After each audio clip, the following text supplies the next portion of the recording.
Selamat datang di acara Gagas RI.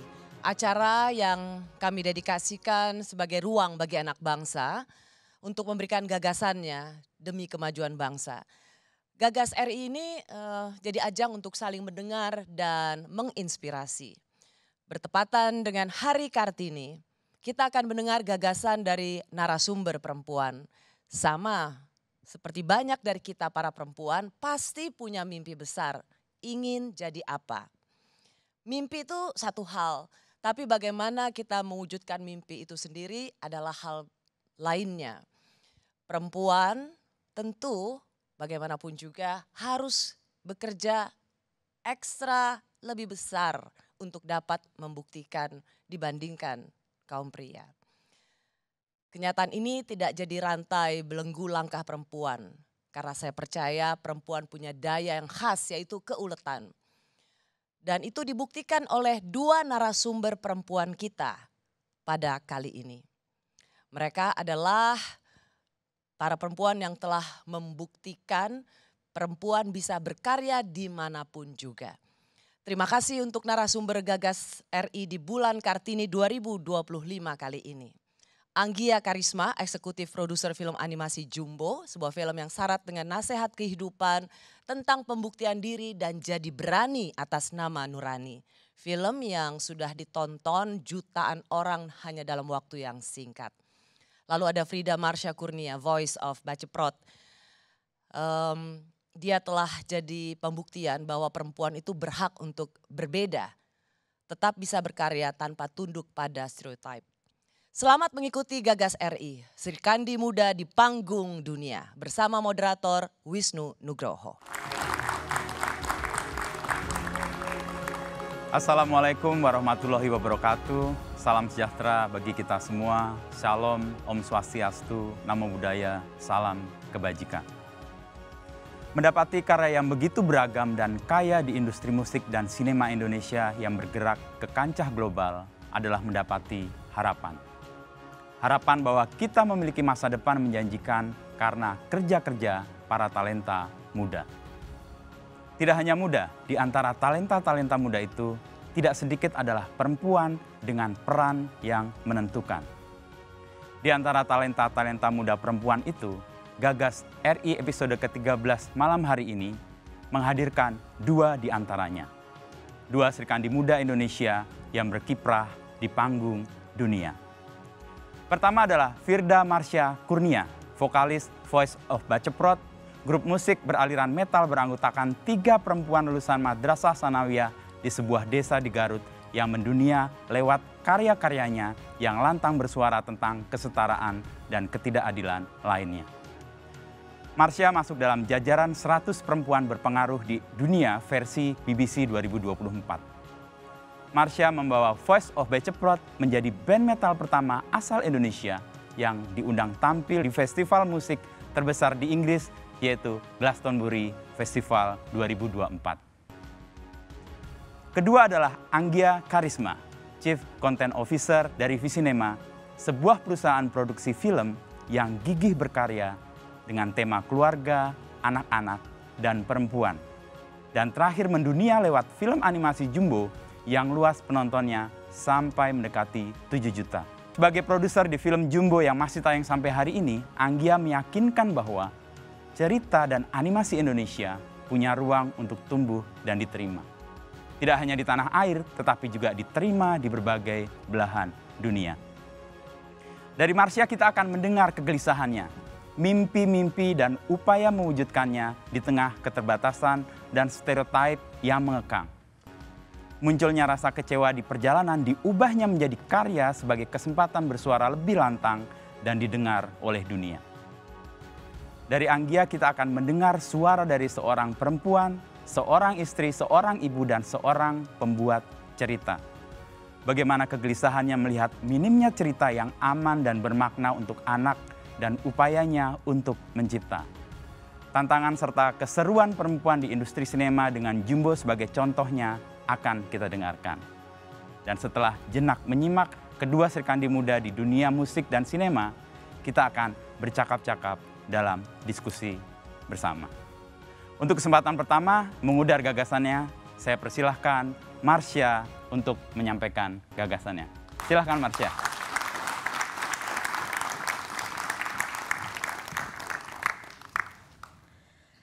Selamat malam teman-teman, perkenalkan saya Marsha.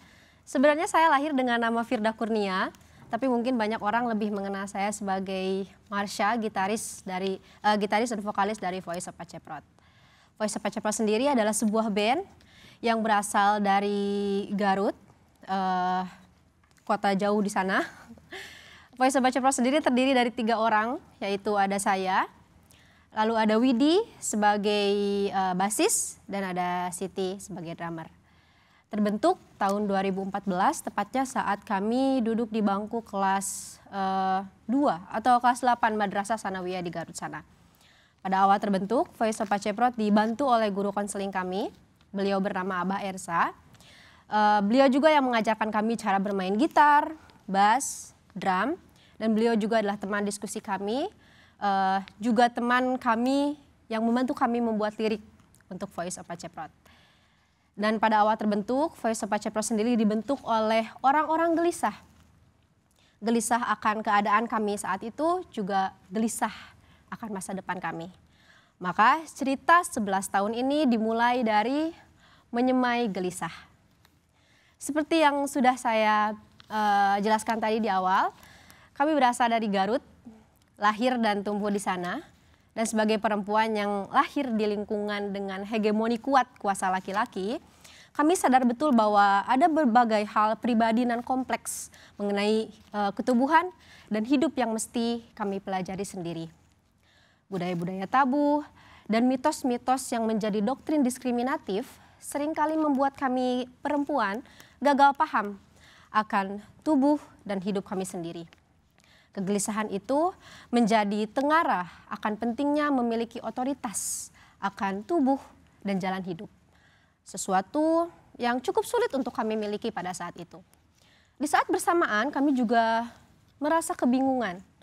Harus bergerak, mesti ke arah mana dulu? Sampai perlahan-lahan kami menyadari bahwa hal pertama yang mesti kami lakukan adalah mengenali diri dan mengadilinya. Saat memilih musik keras sebagai watak dari suara karya, kami sadar betul bahwa hari-hari ke depan akan penuh dengan mulut-mulut yang menuduh dan telunjuk yang menuding. Kami sadar bahwa akan ada beberapa pihak yang merasa terusik dan gerah akan pilihan kami. Saat itu, Pengabdi Setan adalah label paling murah dan ampuh yang disematkan orang-orang kepada mereka yang memilih musik keras sebagai perlawanan. Pun kepada kami, hanya karena kami dianggap lancang karena telah lantang bersuara, melepaskan diri dari belenggu kaku para manipulator norma. Diskriminasi, intimidasi, dan cara-cara purba lainnya menjadi pembungkaman berulang dan berkelanjutan bagi siapapun yang memilih musik sebagai suara perlawanan. Pun pada kami, hanya karena kami perempuan dari pinggiran dan melawan. Normalisasi ujaran-ujaran kebencian dan penghakiman sosial atas nama agama, budaya, dan berbagai tata atur kolot rasanya telah menjadi bukti yang membangun kewarasan bahwa kita memang tengah hidup di tengah cara pandang masyarakat yang sakit. Saat itu saya dan teman-teman POB berulang kali mengalami teror di real life maupun di media sosial. Juga kami tumbuh bersama bully, caci, dan maki. The other side of metalism atau sisi lain dari metal adalah salah satu jargon yang kami pilih sebagai pemantik kesadaran bahwa perlu ada gerak laku karya yang turut tumbuh sebagai perwujudan keberadaan kami di tengah maraknya stigma batu nan buntu. Suara kesadaran itu menjadi telunjuk kami yang menuding siapapun yang bergelimang dengki dan kebencian serta dengan kekuasaannya gemar mengibliskan dan membinasakan sesamanya. Lalu proses selanjutnya yang kami lewati adalah mengaduk mimpi. Abah bilang, orang yang mengenali dirinya adalah mereka yang memenuhi setiap rongga hidupnya dengan mimpi. Kami sendiri mulai membangun mimpi itu dari panggung-panggung kecil kompetisi band di Garut. Di sana kami mulai bersuara menggunakan lirik dan distorsi. Dengan harapan panggung-panggung kecil ini bisa menjadi anak tangga menuju panggung yang lebih besar di kemudian hari. Di panggung-panggung ini sayangnya kami lebih sering jadi pengisi jeda, bukan pusat dari cerita. Kalau teman-teman di sini ada yang pernah baca artikel mengenai kami atau nonton atau dengar podcast mengenai Voice of Paceprot, bukan rahasia lagi kalau VOB seringkali jadi band check sound. Jadi kalau misal acara mulai jam 10, kami main jam 9. Atau kalau acara main jam 10, maka kami penampil pertama. Sekedar jadi pembuka yang menarik audiens, menarik penonton, bukan sebagai penampil yang layak disimak. Saat itu kami harus berjuang berkali-kali lipat lebih keras agar yang mendekat ketika kami melakukan performance itu bukan cuma mereka yang mau menilai seberapa panjang pakaian yang kami gunakan. Atau menyelah dengan candaan-candaan seksis yang dibalut dengan pujian. Rasanya cukup sulit menjaga bara api mimpi untuk tetap membara saat itu. Kami tahu bahwa dunia memang tidak selalu ramah, apalagi pada mereka yang memilih jalur tidak biasa. Maka kami belajar untuk membingkai keterbatasan. Seperti teman-teman tahu, kami lahir dan tumbuh di Garut. Dan Garutnya jangan mikir Garut yang di pusat kota, enggak. Itu masih pelosok sekitar 3 jam mungkin dari Garut kota. Jadi ketika kami mau semacam mengikuti kompetisi band atau festival band, kami masih perlu menempuh waktu 3 jam dengan angkutan umum. Dan kami memilih untuk memakai seragam sekolah karena biasanya dengan begitu ongkos lebih murah. Ada yang pernah ngalamin? Ya kan? Ongkos lebih murah. Tapi sayangnya teman-teman, itu membuat kami lebih rentan jadi korban pelecehan. Kenapa? Karena kami dianggap anak kecil yang ketika itu terjadi pada kami nggak berani untuk teriak atau minta tolong. Gak jarang tiba-tiba tangan laki-laki random memegang paha atau bagian sensitif lain di tubuh kami. Itu tentu membuat takut dan was-was setiap waktu. Tapi rasa takut kami tidak pernah sebesar mimpi kami.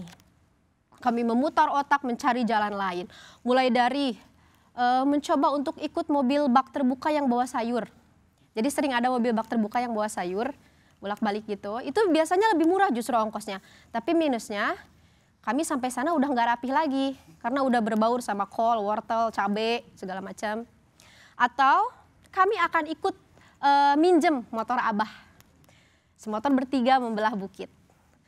Tapi itu tentunya bukan sesuatu untuk ditiru karena berbahaya sekali. Tapi yang ingin saya tegaskan di sini adalah perempuan seperti kami hidup dalam sistem yang seringkali tak berpihak, minim akses, minim representasi, dan penuh prasangka. Kami berusaha untuk memahami setiap nilai dari langkah kecil yang berhasil kami ambil. Abah bilang, keterbatasan ini membentuk cara kami berkarya.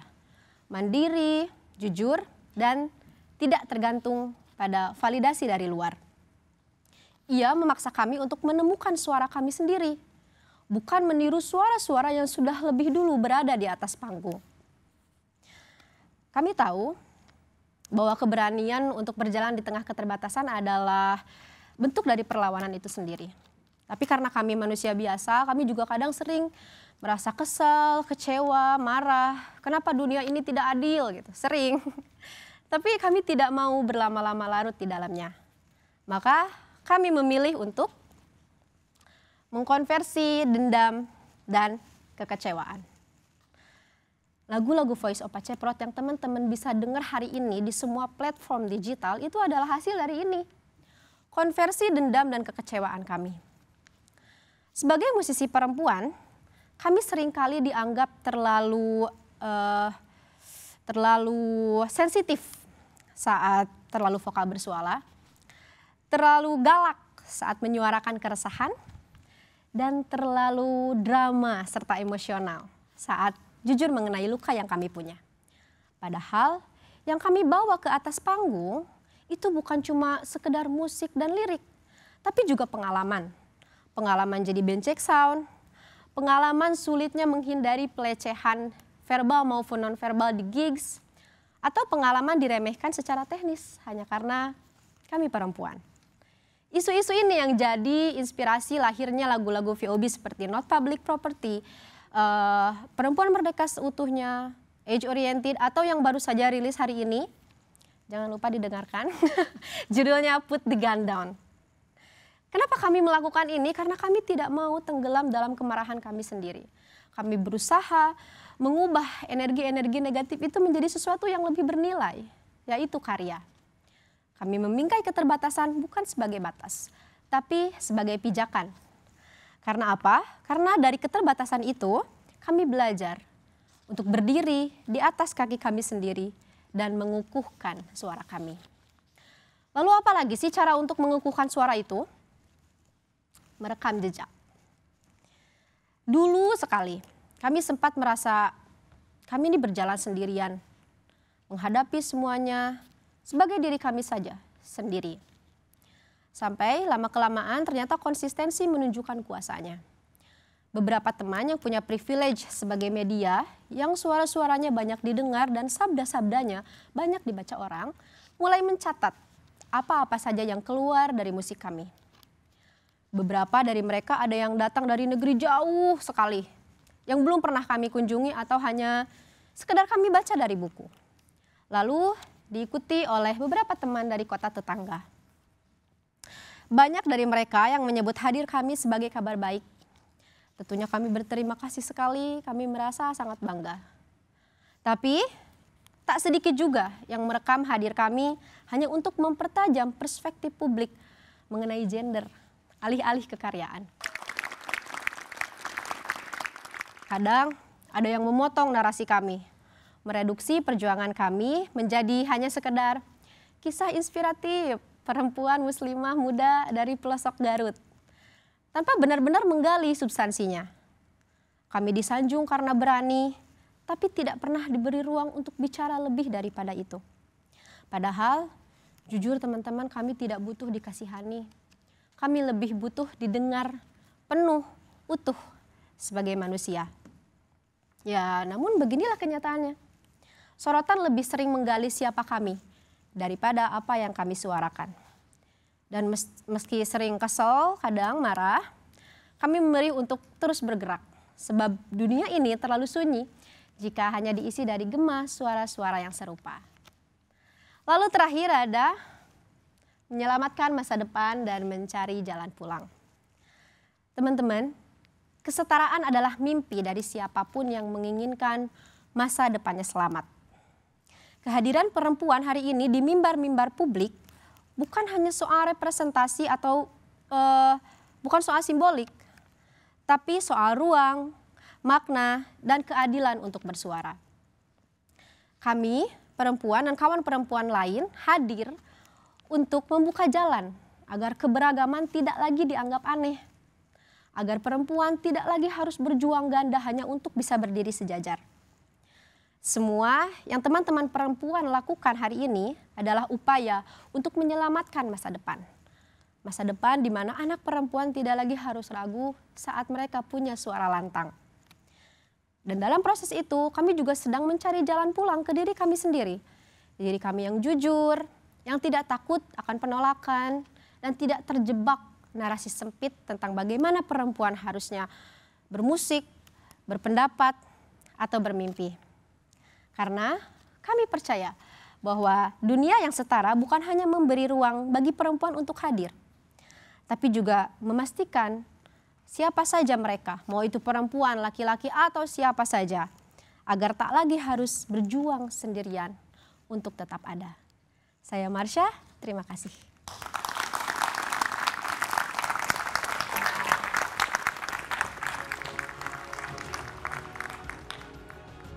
Setelah kita masuk dalam dunia musik yang disampaikan oleh Marsha dengan sangat puitik dan mengudar gagasannya terkait kesetaraan dan peran perempuan, kesempatan kedua saya mengundang pembicara kedua untuk menyampaikan gagasannya. Saya persilahkan untuk Anggia Karisma tampil di Gagas RI.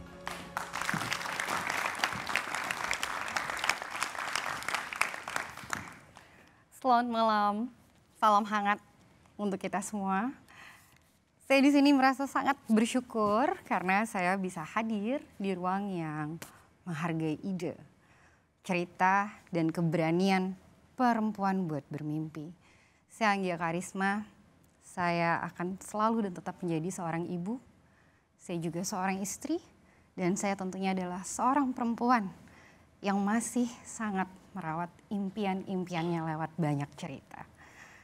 Dan sebagai ibu, sebagai orang tua, saya sangat merasakan sendiri betapa sulitnya mencari tontonan yang aman dan berkualitas untuk anak. Saya ingin tumbuh dan juga anak saya harus bisa tumbuh dengan cerita yang mengajarkan kasih, mengajarkan keberanian dan empati. Tapi sayang sekali konten seperti itu masih sangat minim.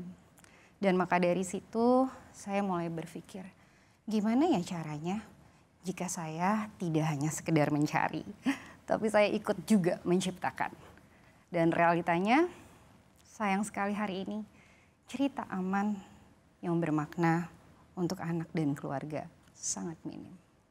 Saya percaya cerita itu adalah bentuk cinta yang paling universal, yang sebenarnya bisa kita wariskan untuk anak-anak kita.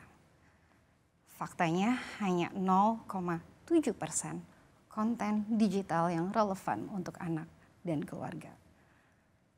Dan hanya 10-14% film di Indonesia yang mendapatkan klasifikasi untuk semua umur dari lembaga sensor film.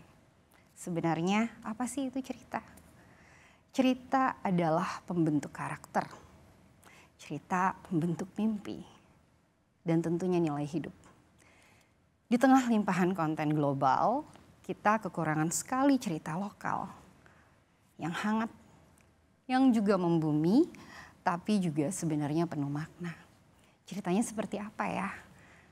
Cerita yang bukan sekedar hiburan. Ia membentuk karakter, cara pandang, bahkan yang paling penting dia adalah menjadi pemantik untuk membangkitkan mimpi anak-anak kita. Karena mereka adalah masa depan bangsa. Mereka layak memiliki harapan. Mereka berhak dicintai, didengar, dan dipeluk emosinya. Karena itu saya percaya, di sini para ibu, juga orang tua perlu teredukasi. Teman-teman juga perlu teredukasi dalam memilih konten untuk anak-anak, untuk keponakannya, bahkan untuk dirimu sendiri. Tapi di sini juga menarik, tantangan kami perempuan di dalam industri cerita dan perfilman.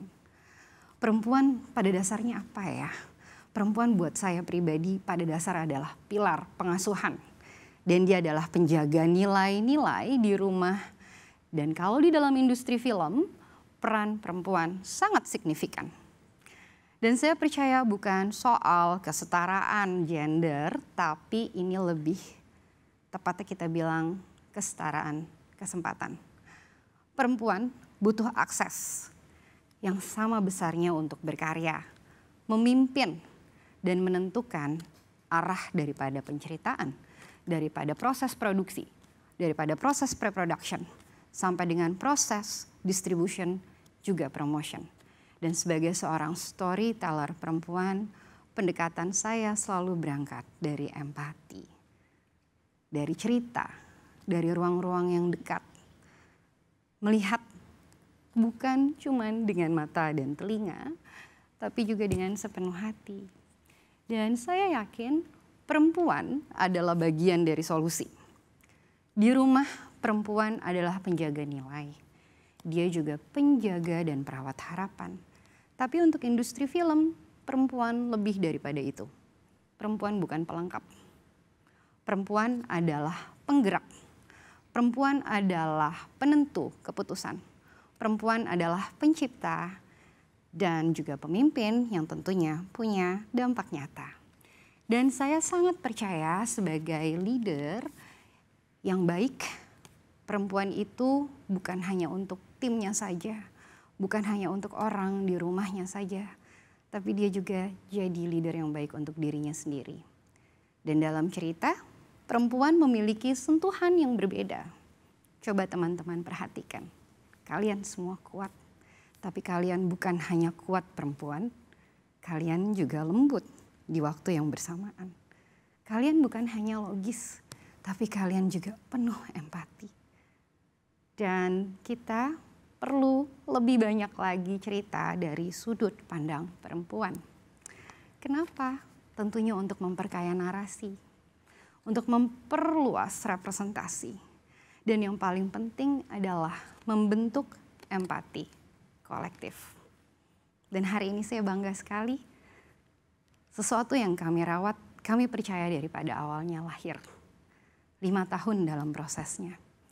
Dan Jumbo adalah sebenar-benarnya surat cinta kami untuk anak dan keluarga di Indonesia, juga untuk bukti bahwa ketika perempuan diberikan lagi ruang, karya bisa dihasilkan untuk bisa menyentuh banyak hati.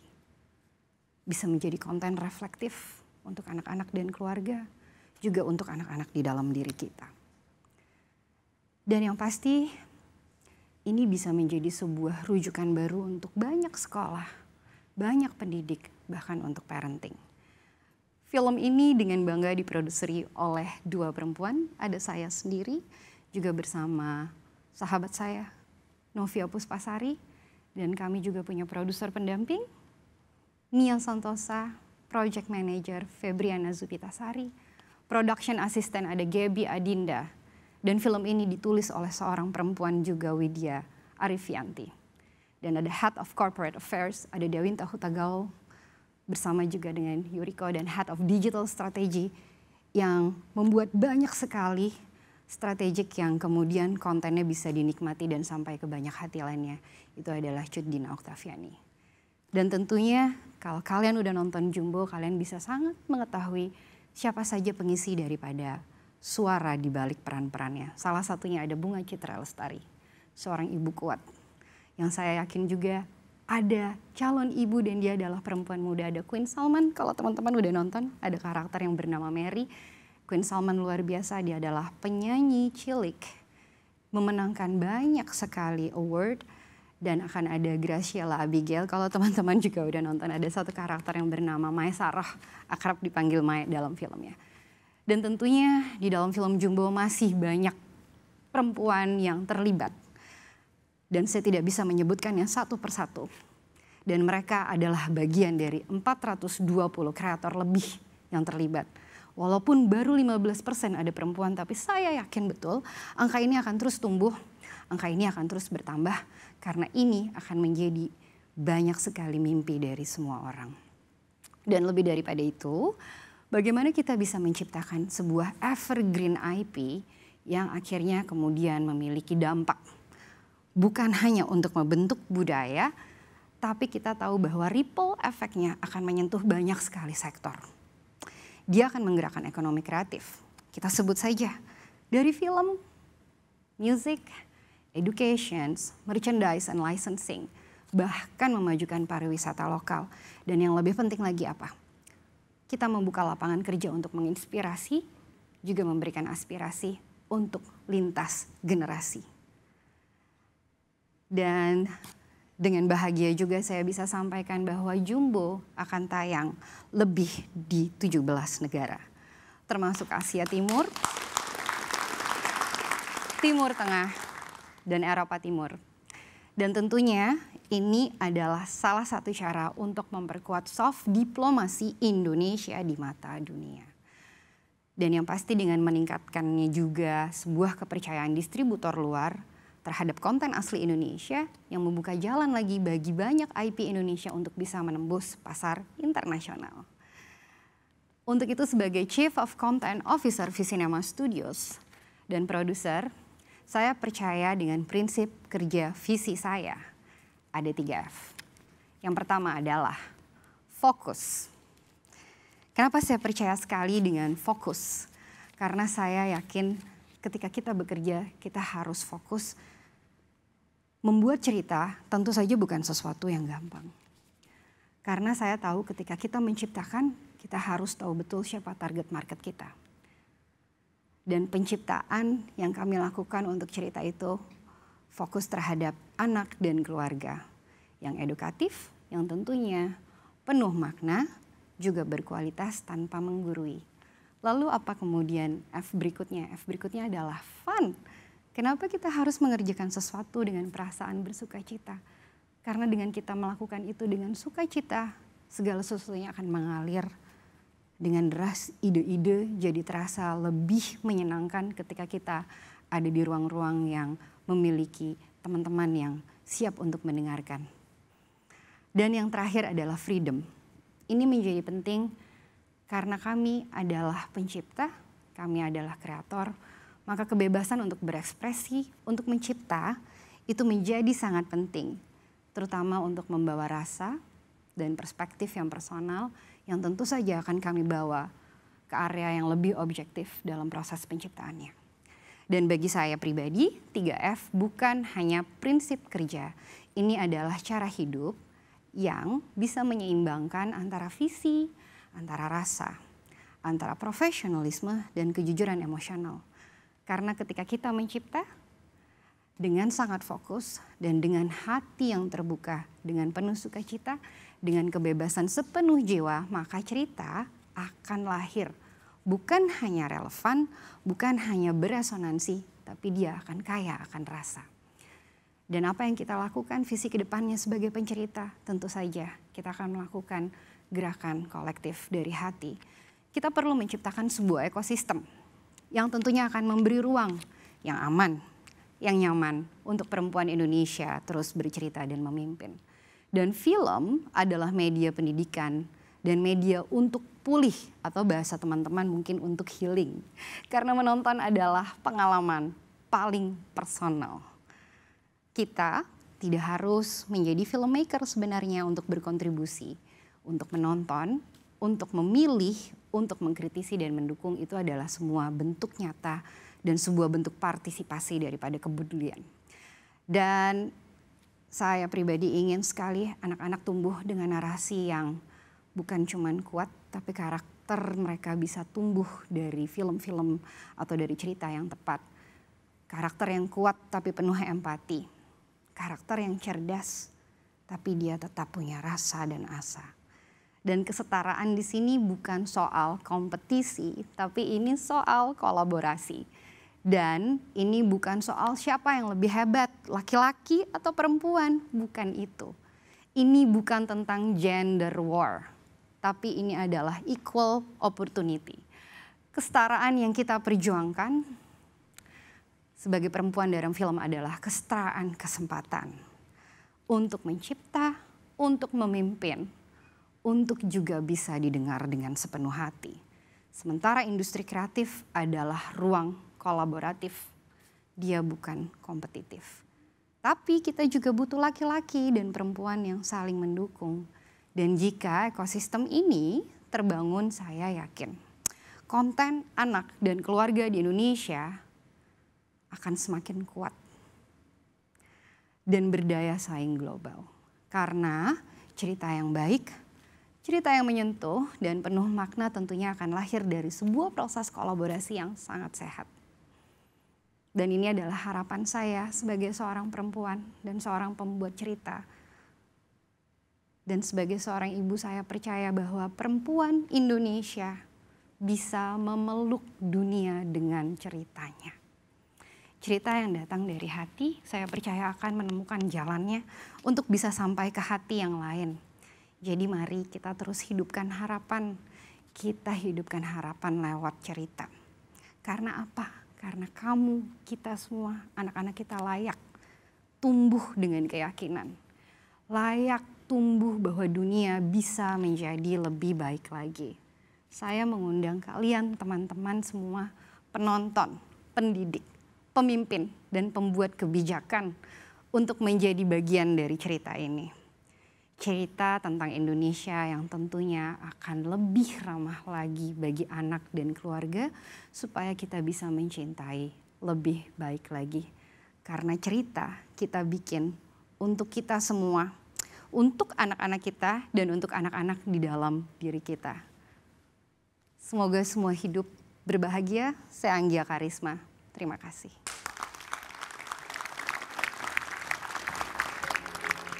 Setelah kita mendengar bagaimana gagasan dari dua Sri Kandi muda yang hadir di tengah kita malam ini, kita akan mendiskusikan semangat dan keyakinan mereka bisa memaksimalkan segala potensi yang ada hingga mendapatkan apresiasi dari semua. Kita tadi mendengar 2 dan 3 hal yang penting untuk kita renungkan dan kemudian kita diskusikan. Marsha tadi menyebut jangan pernah rasa takut lebih besar daripada mimpi. Lalu Anggia tadi menyebut tentang bagaimana cerita dan kekuatannya untuk anak-anak Indonesia. Dan usai jeda, kita akan berdialog bersama dengan Marsha dan Anggia dan tetaplah di Gagas RI.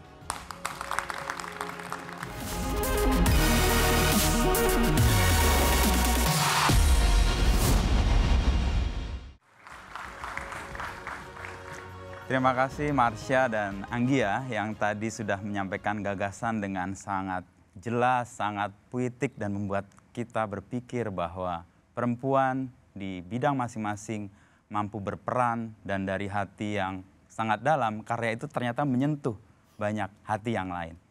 Ada beberapa hal yang menarik, ini kertas saya penuh dengan catatan kan. Banyak sekali hal yang kemudian saya dapat dan kemudian ingin saya perdalam tentu saja. Pertama ke Marsha ya. Saya melihat tadi peran Abah begitu besar ya. Dan disebut berkali-kali Abah itu yang mampu membangun diskusi, membangun mimpi-mimpi. Dan tadi ada kutipan dari Marsha yang mengatakan bahwa rasa takut kami tidak akan pernah sebesar mimpi kami. Dan itu menjadi kayak pendorong. Saya bertanya dulu ke Marsha, bagaimana peran Abah dalam hal ini kan guru ya? Atau orang yang menjadi role model yang membuat Marsha dan Voice of Ceprot menjadi seperti hari ini? Peran Abah besar sekali sih, dari mulai di proses kreatif. Beliau ngebantu kita banget dari mulai bikin lirik, terus ketika bikin musik atau lagu Abah selalu jadi orang pertama yang dengerin. Kayak, "Bah ini kurang apa ya?" gitu. Terus juga isu-isu yang kami sering baca atau denger itu selalu didiskusikan dulu sama Abah. Lalu kemudian biasanya lahir lirik dari situ. Dan di saat dulu tuh di kampung kita dengar kayak istilah kesetaraan gitu-gitu yang dianggap melawan laki-laki segala macam, justru kami mengenal istilah-istilah itu dari laki-laki, dari Abah. Dari Abah itu ya. Dan itu menjadi semacam apa, dorongan yang membuat Marsha ingin menggali lebih jauh apa yang dikatakan Abah dan kemudian menjadi karyanya di Voice of Ceprot. Iya sih, jadi Abah tuh lebih ke dia perannya selalu jadi pembuka.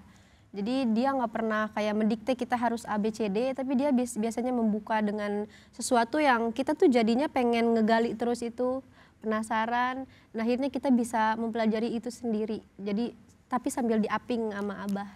Oke, sebagai guru konseling dia sanggup mengkonsel atau mendampingi Marsha dan dua anggota yang lain ya untuk kemudian membesarkan mimpi dan mengatasi rasa-rasa takut. Yang kedua saya ingin bertanya, nanti sebelum ke Anggia, Anggia boleh nanya. Karena tadi saya lihat Anggia juga tertegun melihat Marsha menyampaikan gagasannya.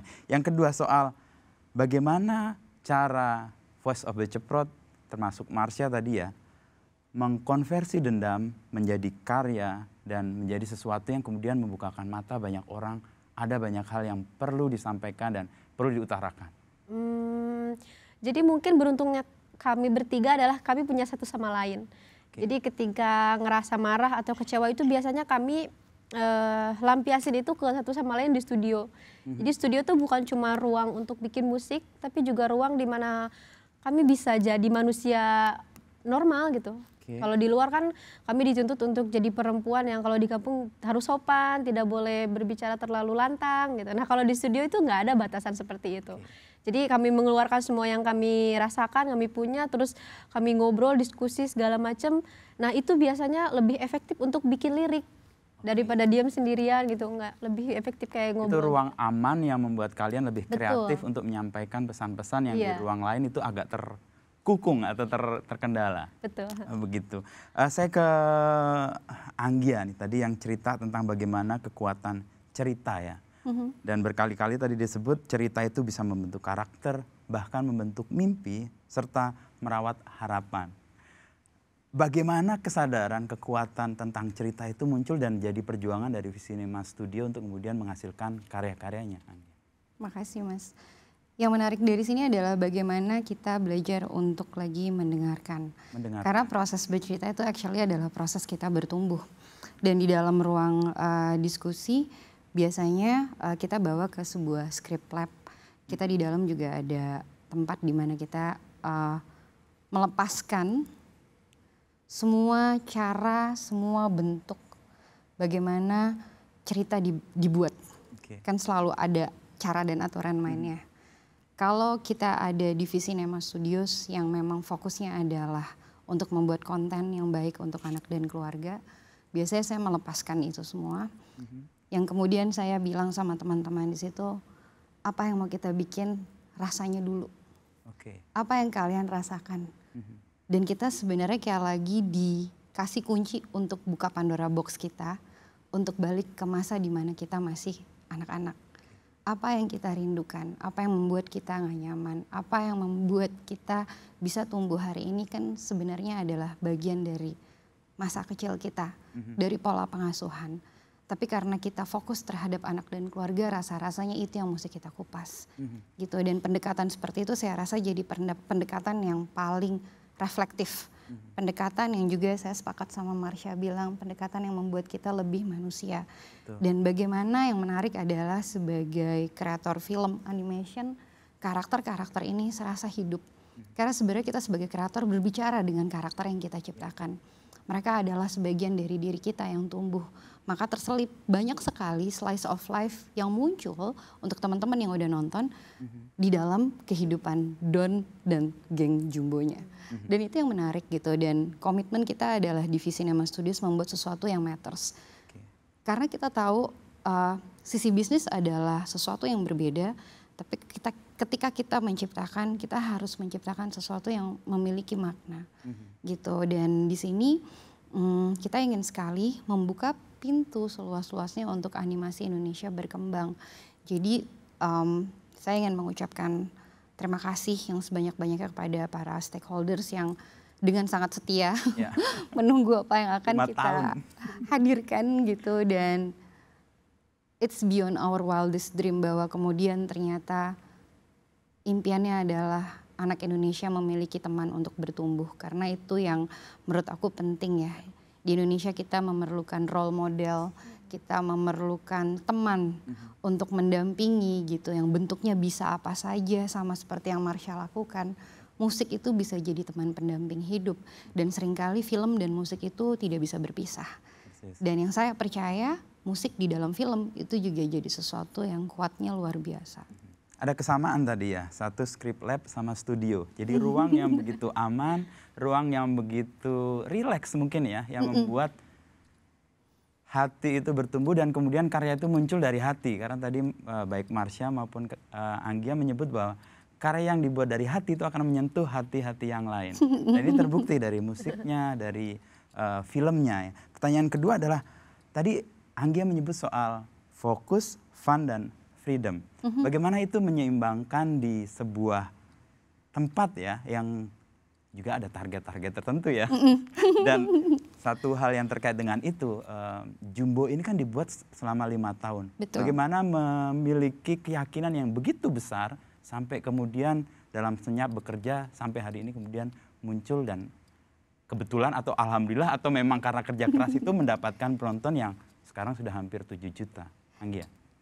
Kalau menurut saya 3F itu jadi penting di divisi kami gitu ya. Ketika kita ingin dalam kondisi mencipta, tentu kita fokus. Nah, fokus tadi aku sempat mention bahwa kita fokus sebenarnya target marketnya siapa sih gitu. Dan kami percaya bahwa Indonesia hari ini tuh sangat haus akan konten yang baik, akan konten yang bisa dinikmati untuk bukan untuk anak-anak tapi untuk dirinya sendiri gitu. Mungkin kita terlalu jenuh sama konten yang rasanya ragamnya sama gitu.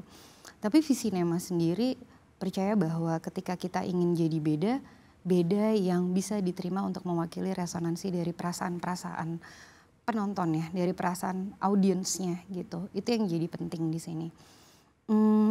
Untuk bisa membedakan gitu ya proses kreatif dan bisnis prosesnya, tentu itu butuh kesadaran yang luar biasa juga gitu karena saya terlibat di keduanya gitu. Tapi ketika itu dalam proses kreatif, biasanya saya memanusiakan proses itu.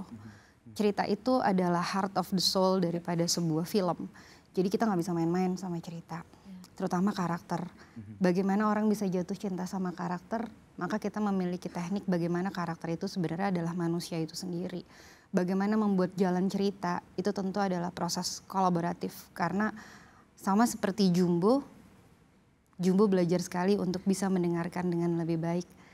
Karena ada pencerita, ada pendengar. Dan untuk menjadi pencerita yang lebih baik, maka kita harus jadi pendengar yang lebih baik.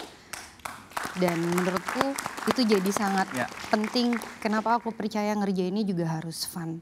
Gimana ceritanya kita misuh-misuh sementara kita tahu konten ini dipersembahkan buat anak-anak gitu, buat keluarga gitu. Jadi kayak atuh kumaha gitunya. Ini mah asli Garut ya ceritanya. Jadi kayak aduh gimana ya gitu, rasanya nggak mungkin. Tapi yang menarik adalah proses itu jadi proses di mana semua orang itu bisa menceritakan inginnya. Dan tugasnya produser menyaring semua itu. Karena tidak semua ide bisa kita masukkan ke dalam satu penceritaan utuh. Jadi kita ambil saripatinya, tentu dengan berkesadaran. Maka tadi aku bilang ada objektif untuk menemukan kolektif memori yang tepat. Dan itu jadi sesuatu yang menurutku menarik ketika kita membuat cerita untuk kemudian bisa dinikmati, dijadikan sesuatu. Karena prosesnya sendiri di Visinema cukup panjang untuk bisa menghasilkan cerita. Nggak serta-merta, oh ini udah oke terus langsung kita kerjain gitu. Tapi ada proses panjang di mana kita juga punya steps, apakah cerita itu perlu dikerjakan atau istilahnya dikasih green light atau enggak. Jadi maka dibutuhkan kesadaran sebagai sesama kreator untuk paham betul siapa target marketnya. Oke, 5 tahun berarti ada peran mendengar yang kemudian bisa menampung apa yang diharapkan audiens itu dan kemudian karya itu muncul. Saya ke Marsha, tadi Marsha juga hari ini persis itu sedang melaunching ya, atau single atau yang Put the Gun Down. Oke, bisa diceritakan dan itu tadi kan disebut sebagai kabar baik tapi sekaligus bisa apa ya, ya membuat orang rasa ya menebalkan stereotyping yang sudah dinyatakan sebelumnya. Marsha bisa cerita. Jadi sebenarnya itu lebih ke respon kita bertiga sama keadaan Indonesia hari ini gitu. Sebelumnya sebelum rilis lagu ini tuh aku sempat dapat direct message di Instagram dari salah satu Bala Ceprot. Bala Ceprot namanya. Versi POV. Terus beliau ngomong kalau saudaranya, entah saudaranya atau adiknya saya lupa, kritis di rumah sakit setelah ngikut demo. Iya. Jadi dari situ kayak ada semacam kemarahan dan kami berpikir kalau oh mungkin ini bisa kemarahan ini bisa kita salurkan lewat lagu. Jadi mulai nulis liriknya, setelah nulis lirik aku ngobrol ke Siti dan Widi kalau ini hasil dari obrolan kemarin gitu.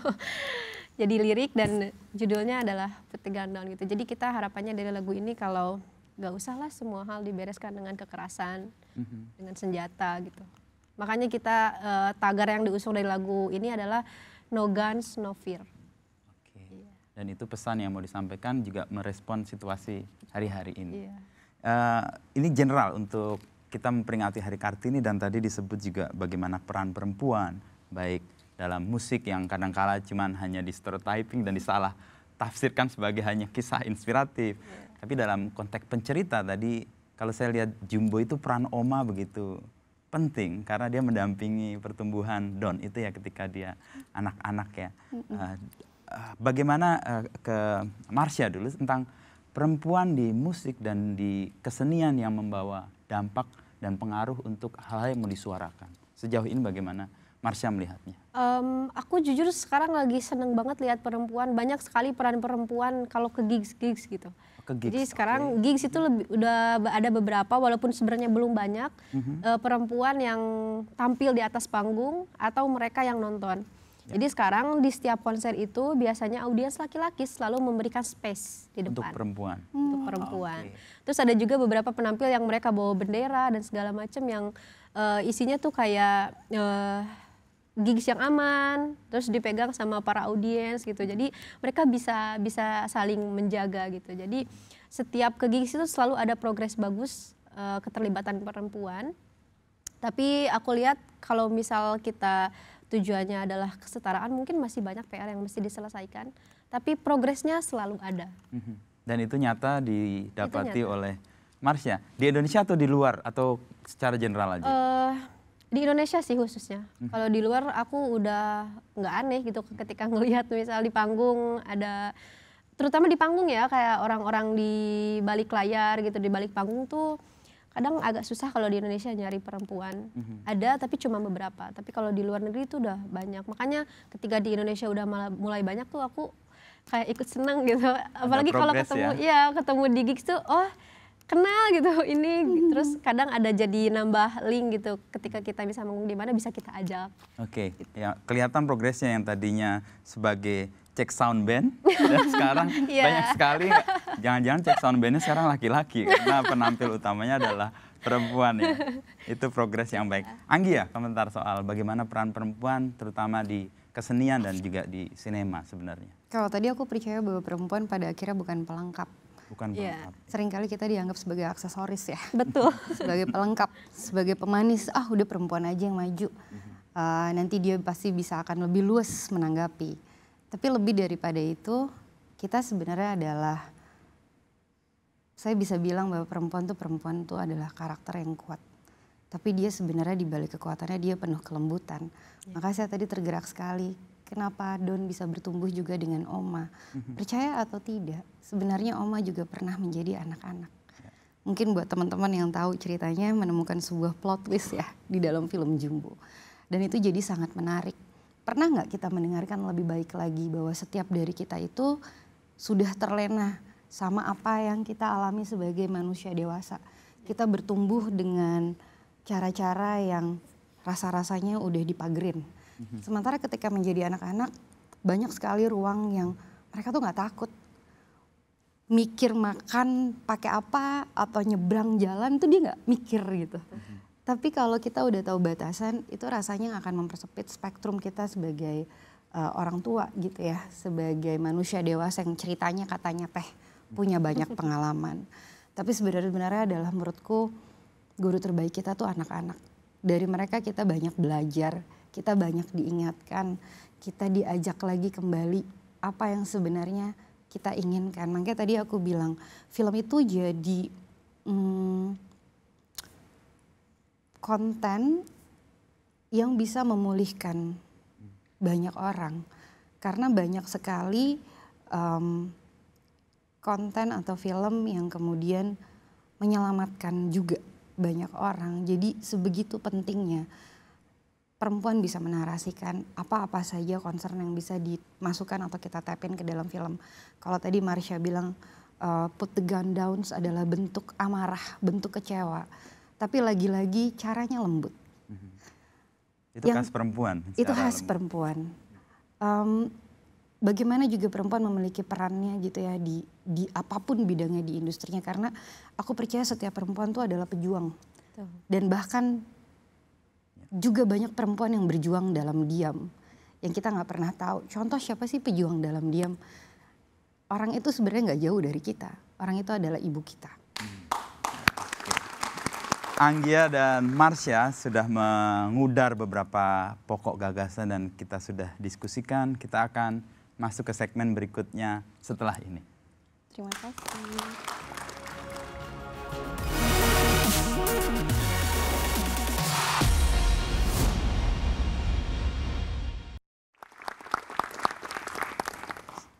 Setelah tadi kita mendengar bagaimana surat cinta dari ibu digarap dalam sebuah film dan kita mendengar bagaimana rasa takut tidak pernah sebesar mimpi yang dibangun oleh Marsha, kita akan bersama dengan para penonton di sini. Saya sedang bersama Fania, betul?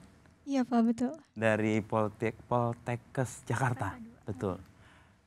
Apakah Fania pernah ketemu atau punya pengalaman yang mirip-mirip dengan pengalaman yang tadi disampaikan Anggi dan Marsha terkait dengan peran-peran perempuan di lingkungan kuliah misalnya?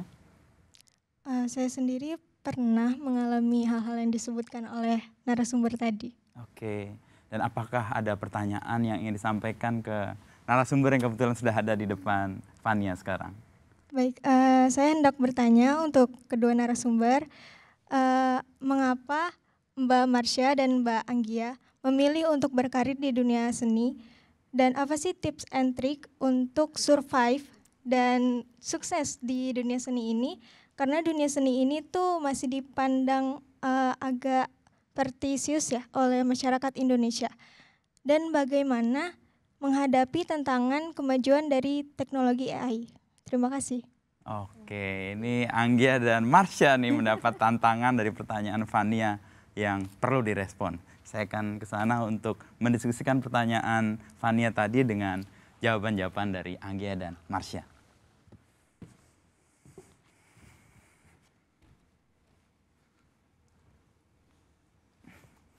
Halo Marsha dan Anggia. Tadi dapat pertanyaan dari Fania tentang dua hal ya, Tat. Bagaimana masuk ke dunia seni yang mungkin dianggap tidak kurang menjanjikankah, atau lalu yang kedua bagaimana tips dan triksnya bertahan dan kebetulan sukses. Tapi kayak saya yakin bukan kebetulan, ini pasti karena kerja keras juga. Dan yang ketiga adalah soal tantangan artificial intelligence, atau kalau kami di Kompas sering menyebut sebagai akal imitasi untuk dunia kreatif di musik dan di sinema. Siapa mau merespon dulu? Silakan.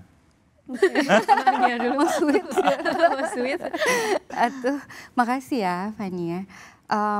Menarik sekali pertanyaannya, gimana saya bisa menentukan pilihan untuk ada di dunia atau di industri perfilman. Tanpa saya sadari, sebenarnya memiliki mimpi ini tuh jauh sekali ya. Ini adalah, saya bilangnya menjadi pencerita tuh sebuah keinginan saya yang tanpa saya sadari tuh udah tumbuh dari kecil gitu. Jadi ada banyak sekali kolektif memori yang saya bersama almarhum bapak saya lakukan gitu waktu itu. Kayak ayah tuh mendorong saya untuk jadi apa istilahnya, pencerita yang kemudian pendongeng, yang kemudian dia memutarkan lagu sebagai back sound. Nah, beriring dengan berjalannya waktu, ceritanya jadi Anggia dewasa gitu ya. Saya kuliah di jurusan yang sama sekali tidak bersinggungan dengan dunia film. Waktu itu saya ngambil kedokteran gigi dan saya lulus sebagai seorang dokter gigi gitu. Saya sempat praktek, tapi kemudian saya yakin bahwa proses bercerita tuh jadi proses yang menyenangkan. Sampai akhirnya waktu SMA saya bersama beberapa teman ikut ekskul pembuat film. Waktu itu saya sekolah di lab school, terus kemudian saya ketemu dengan suami saya yang sekarang, Angga Sasongko, dan ternyata dunia itu rasanya kayak diingatin lagi gitu loh Mas, kayak diputar kembali tentang mimpi kecil kita. Jadi mungkin pesannya buat teman-teman, apapun mimpinya tetap dipelihara. Kalau dulu sering nulis diary, dibuka lagi, jangan-jangan itu sebenarnya mimpinya teman-teman gitu. Dan puji Tuhan dari awalnya kami memang membangun Visinema bersama-sama. Jadi rasa-rasanya ini jadi kolektif memori yang menarik, tapi juga jadi kolektif sinergi. Yang saya percaya saya dengan Angga tuh seperti twin flame gitu ya. Jadi saling mengisi walaupun tidak harus selalu sepakat. Tapi kami yakin visi kami sama gitu. Bahwa Angga adalah orang yang saya bilangnya dia adalah trailblazer. Dia adalah orang yang punya visi besar, terutama untuk memperjuangkan animasi di Indonesia gitu. Dan pertanyaan selanjutnya adalah menarik kalau bagaimana AI bekerja gitu ya di hari ini. Mungkin kita juga memakai AI, alamiah intelligence ya. Dan saya yakin itu dimiliki oleh kita semua dan menjadi kekuatan. Dan saya yakin AI tidak akan hadir tanpa alamiah intelijensia itu gitu. Jadi bagaimana kita menggunakannya buat saya harusnya kita lebih aware ya. Ketika kita menggunakan AI sebenarnya itu melatih kesadaran kita sih. Memang tidak ada yang menggantikan bagaimana sistem di otak kita bekerja. Tapi yang jauh lebih penting daripada penggunaan AI adalah nervous system kita. Mental kita siap atau tidak. Hadirnya AI itu justru menjadi challenge buat diri kita lebih aware, lebih grounding lagi.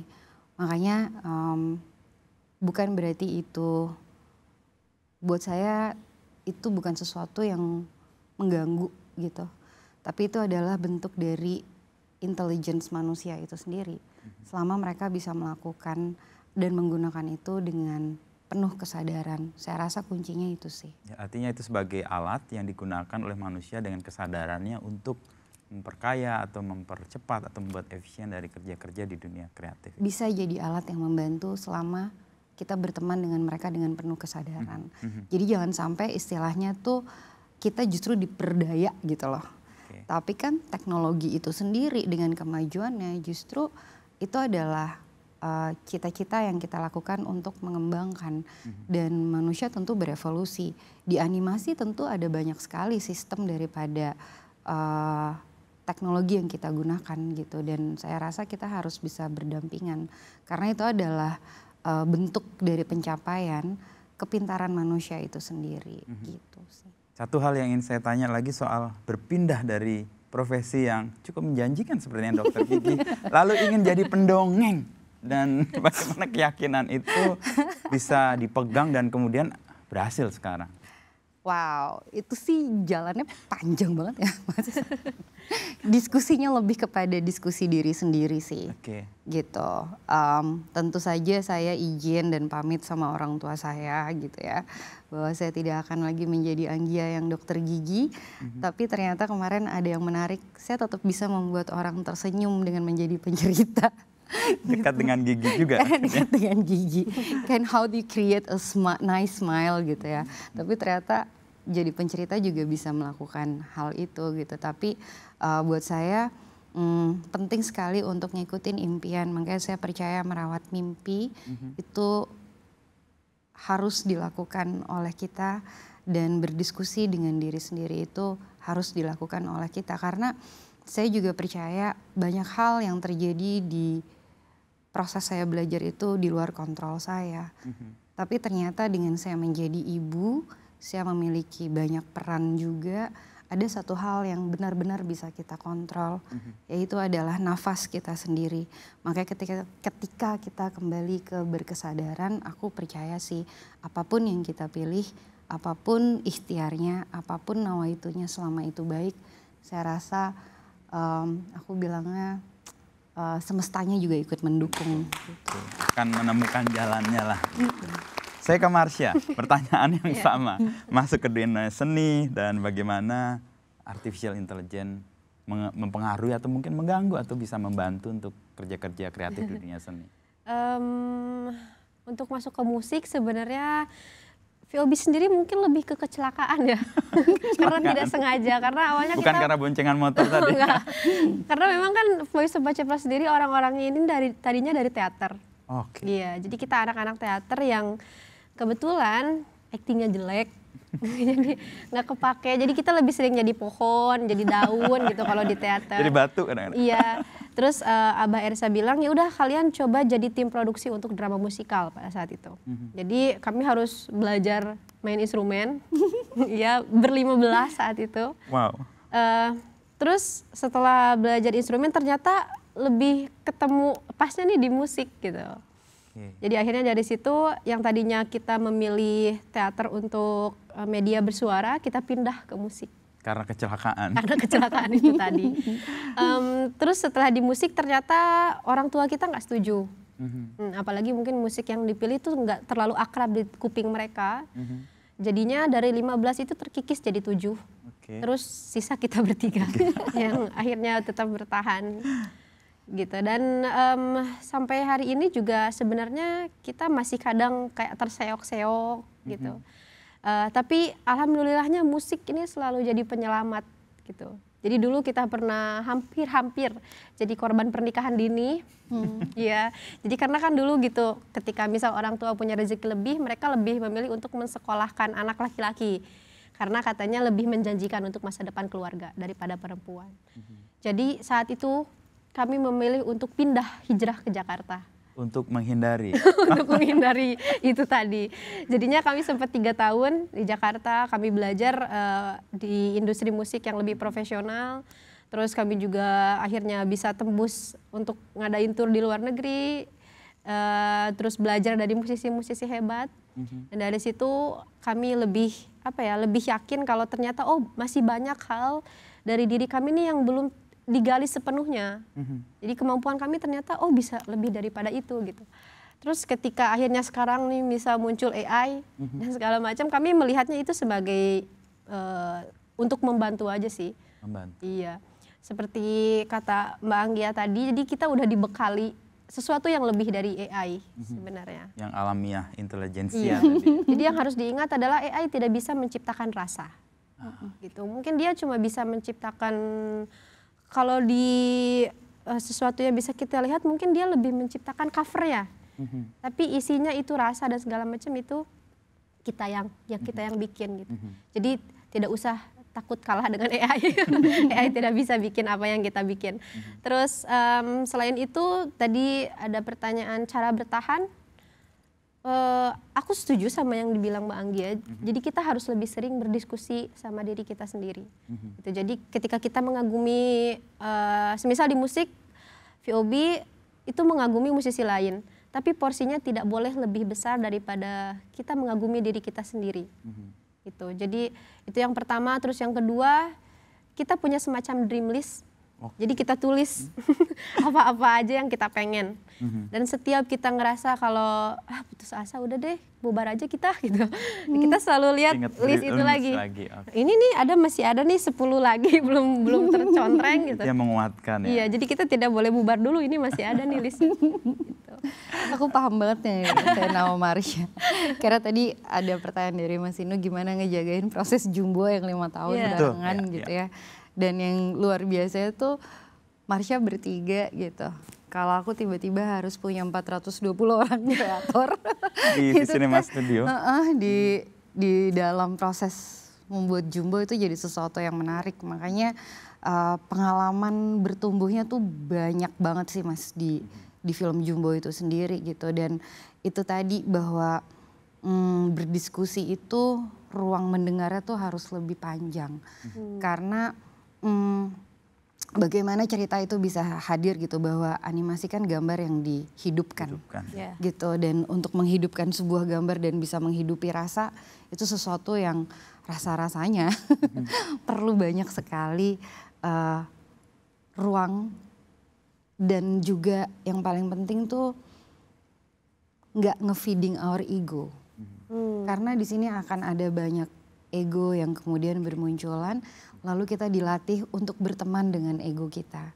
Dan itu menarik sekali. Ditambah di sini kita juga memiliki seorang director Yan Adriandi yang sabarnya luar biasa gitu. Jadi bagaimana dia bisa menginfuse his visions ke lebih dari 420 orang ini gitu. Dan ini jadi project kolaboratif yang luar biasa menyenangkan gitu. Dan apapun yang membuat Jumbo terbang lebih tinggi lagi, itu sebenarnya hari ini bukan semata-mata upaya kita, tapi rasanya ini adalah upaya kolektif dari banyak orang yang percaya akan konten itu sendiri. Ya, dan konten yang baik tadi menemukan juga audiens yang baik, juga hati yang ditumbuhkan kemudian menemukan hati-hati yang lain.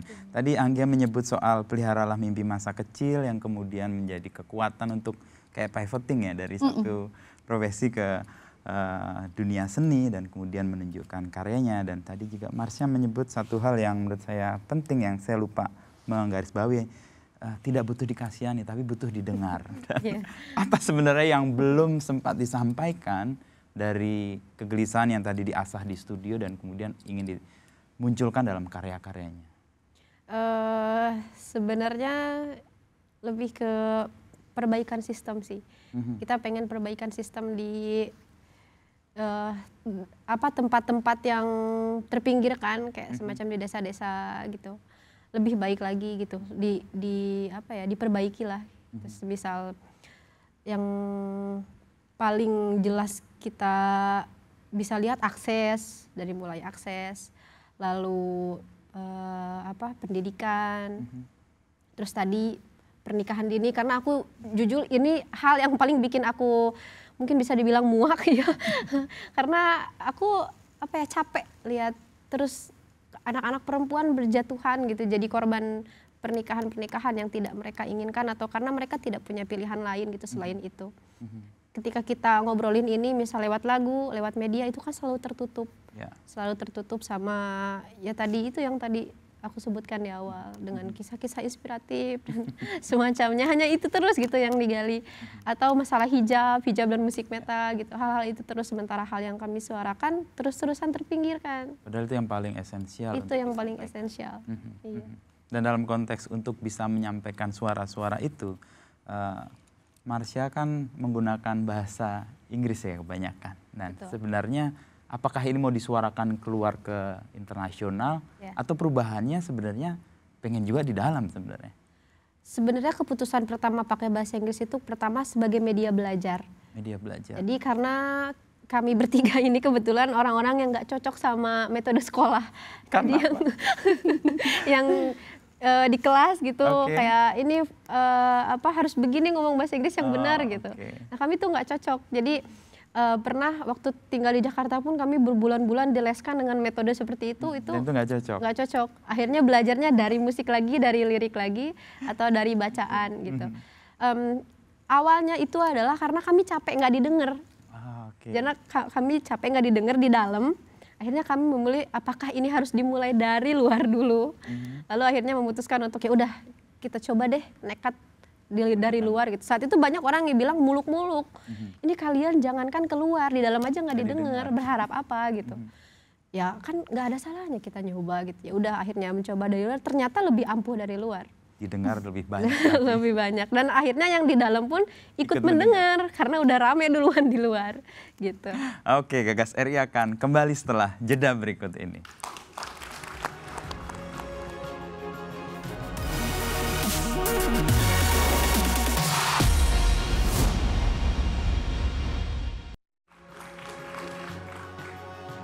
Kembali lagi di Gagas RI, saya mengundang Anggia untuk memberikan closing statement terkait gagasan yang disampaikan dan rangkaian diskusi yang tadi kita lakukan bersama-sama. Silahkan Anggia.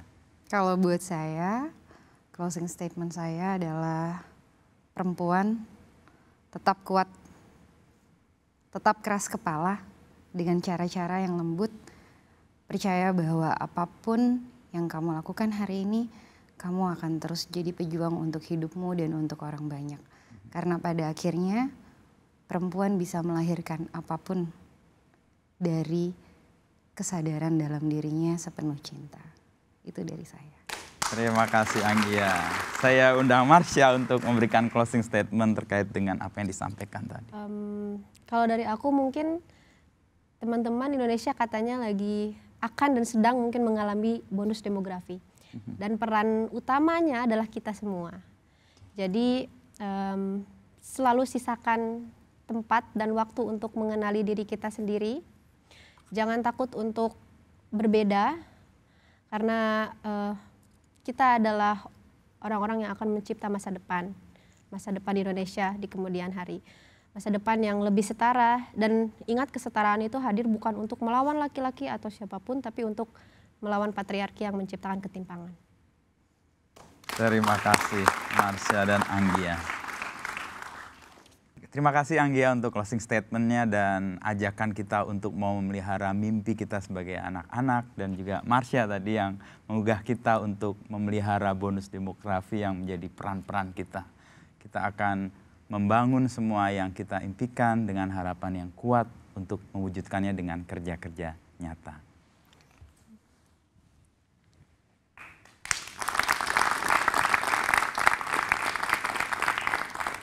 Bukan teriakan dan perbantahan di ruang-ruang sosial dan kerumunan tak berkesudahan. Bukan pula wacana muluk-muluk tanpa pelaksanaan.